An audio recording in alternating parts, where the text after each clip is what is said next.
இப்போ வழக்கு போனீங்கன்னா இவ்வளவு நாள்ல வந்து ஹியரிங் வரும் அப்படின்றது ஏதாவது ஒரு இருக்கா? இந்த டேட்டுக்குள்ள முடிக்கணும்னு ஏதாவது ஒண்ணு இருக்கா? இது தெரிஞ்சதானே சார் வழக்கு போட்டிருப்பாங்க. இல்லைங்க, நான் என்ன சொல்றேன்னா, இதே பிரச்சனை பராசக்திக்கு இருந்தது.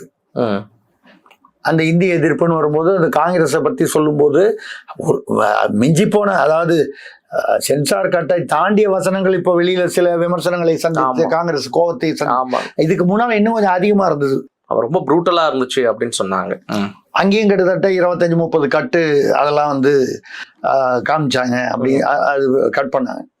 அவங்க என்ன பண்ணாங்க, அதை கட் பண்ணோன்னு நாங்கள் ரிவைசிங் கமிட்டிக்கு ரெஃபர் பண்றோம்னு சொன்னபோது ரிவைசிங் கமிட்டிக்கு போக பராசக்தி வந்து ரிவைசிங் கமிட்டிங்கிறது மும்பையில், அங்க போய் அதுல வேற யாரோ ஒரு 5 பேர், இந்த 5 பேர் இல்லாம வேற யாரோ அங்க இருப்பாங்க, பாம்பேல இருக்கிறவங்க, அது தமிழ் புரிஞ்சவங்களா தான் இருப்பாங்க, தமிழ் தெரிந்தவர்கள் பார்க்க சொல்லி அதுக்கப்புறம் அந்த கட்டு அவங்க சொன்ன கட்டையும் பராசக்தி அவங்க வந்து பண்ணியிருக்காங்க.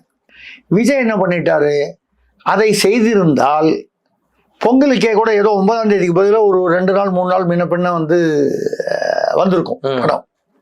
ஏன்னா ரிவைசிங் கமிட்டியில அர்ஜென்ட்டா பார்க்கணும்னு சொல்லி ஒரு ரிக்வஸ்ட் வச்சிருந்தாலோ இல்ல நீதிமன்றத்துல வந்து நான் ரிவைசிங் கமிட்டி அனுப்புறேன், ஆனா அதுக்கு வந்து இவங்க 15 நாள் 30 நாள்னு கேட்கறாங்க, அவ்வளோலாம் இல்லை, ஒரு 2 நாள்ல பண்ணி இந்த பொங்கலுக்கு கொண்டு வரணும், அப்படி செஞ்சிருக்கலாம்.